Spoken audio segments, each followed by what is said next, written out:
orang yang telah mengambil nyawa anak saya bisa segera terungkap.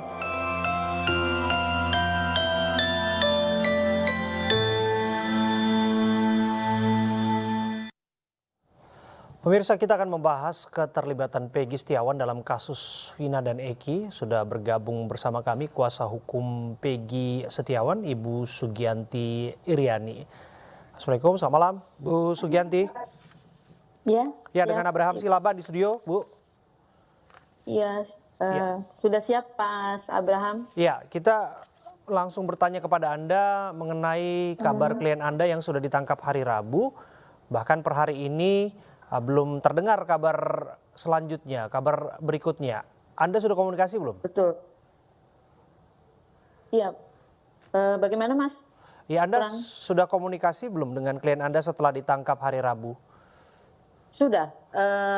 Kamis kita langsung berangkat dan melakukan pendampingan di Polda Jabar terhadap klien kami Peggy Setiawan. Oke, bagaimana informasi terakhir dari Peggy? Karena kan rilis belum kita lihat sampai hari ini.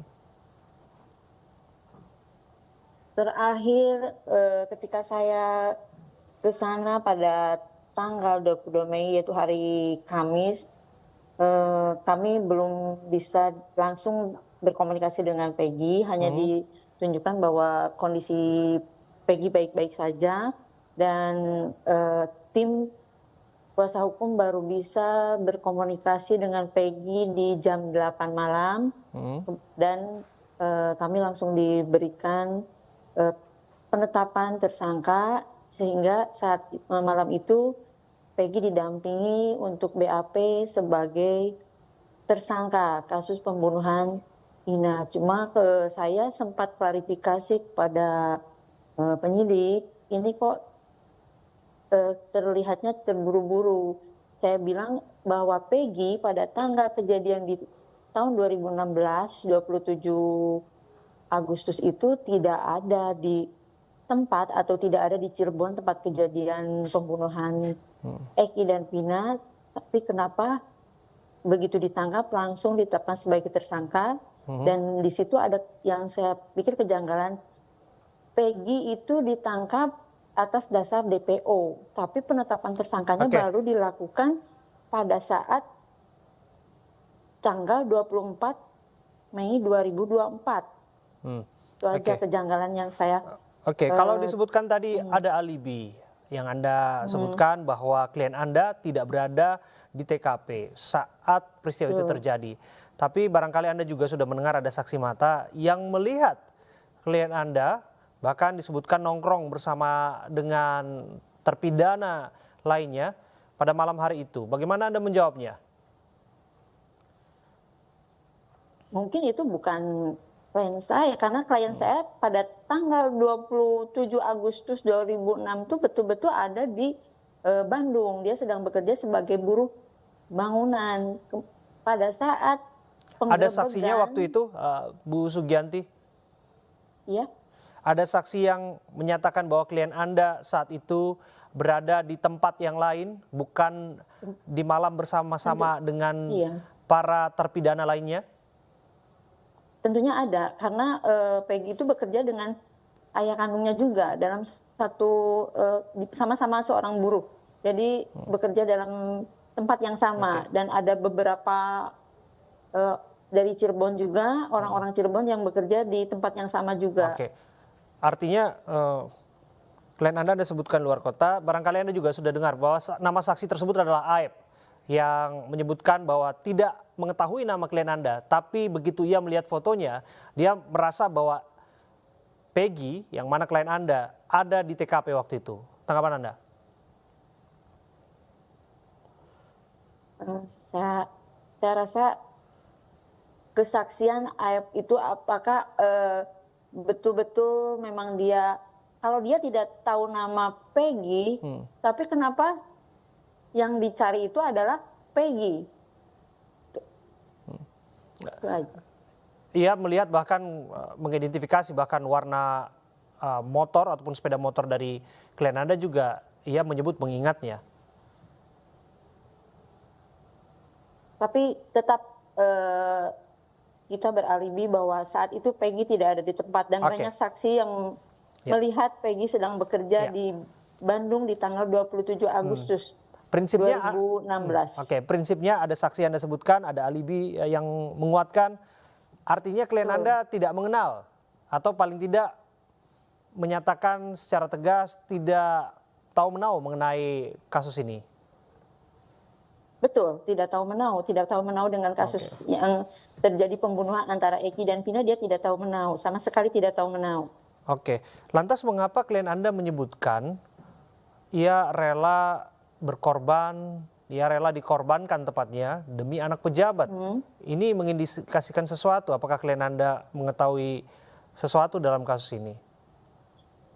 Mungkin karena semua orang tahu bahwa berita yang tersebar sebelum Peggy ditangkap di 2024 ini, berita yang tersebar selama 8 tahun bahwa ini adalah Egi itu atau bukan, waktu itu bukan Peggy tapi Egi itu adalah seorang anak pejabat. Mungkin dia mendengar pembicaraan masyarakat Oke.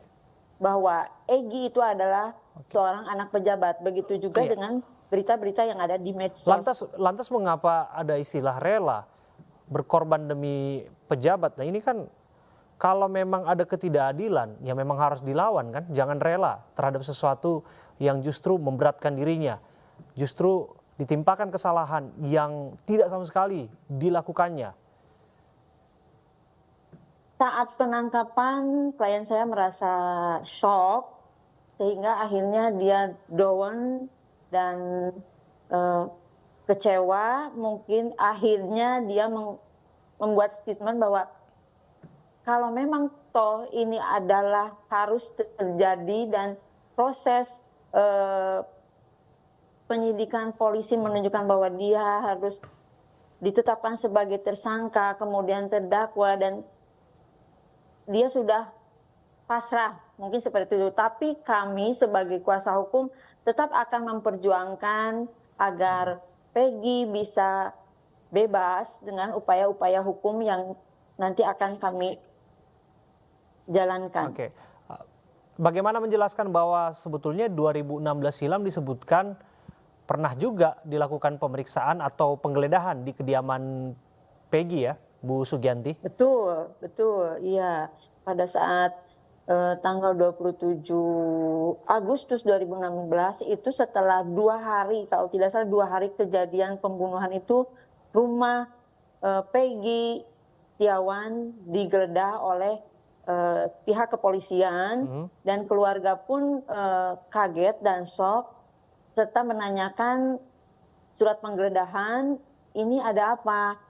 Dan pihak polisi menyatakan bahwa Peggy terlibat pembunuhan. Peggy, jadi ada 2 polisi yang mengatakan ini Peggy terlibat pembunuhan.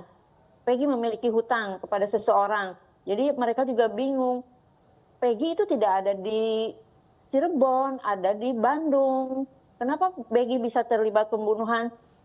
Nah, yang saya kecewa, kenapa pada saat 27 Agustus 2016, Peggy itu kan ada di Bandung. Kenapa proses hukum itu tidak berlanjut? Peggy tidak melarikan diri dan keluarga sudah menyatakan Peggy ada di Bandung. Kenapa proses penyelidikannya tidak berlanjut? Kok berhenti sampai 8 tahun sampai akhirnya terjadilah film Vina dan keluarlah DPO. Bu Sugianti, artinya Anda ingin mengatakan bahwa klien Anda tidak hanya di Bandung, tapi juga bolak-balik Cirebon juga ya? Artinya tidak dalam pelarian? Betul, kan tidak dalam pelarian.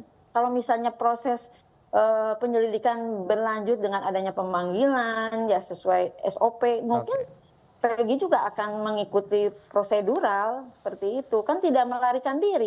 Keluarga udah menyatakan Peggy ada di Bandung, cuma itu aja. Tanggal 27 Agustus 2016 Peggy berada di Bandung dan dia mulai berangkat ke Bandung itu tanggal 13 Juli 2016. Desember 2016 baru kembali ke Cirebon. Ya, kita akan lihat nanti bagaimana prosesnya dan kita juga berharap bahwa ini dilakukan secara transparan untuk membuktikan bahwa penegakan keadilan itu benar-benar bertanggung jawab dan tidak menyalahkan orang yang bukan salah tapi betul-betul bersalah. Terima kasih sekali lagi atas waktu Anda, kuasa hukum Peggy Setiawan Ibu Sugianti sudah hadir bersama kami.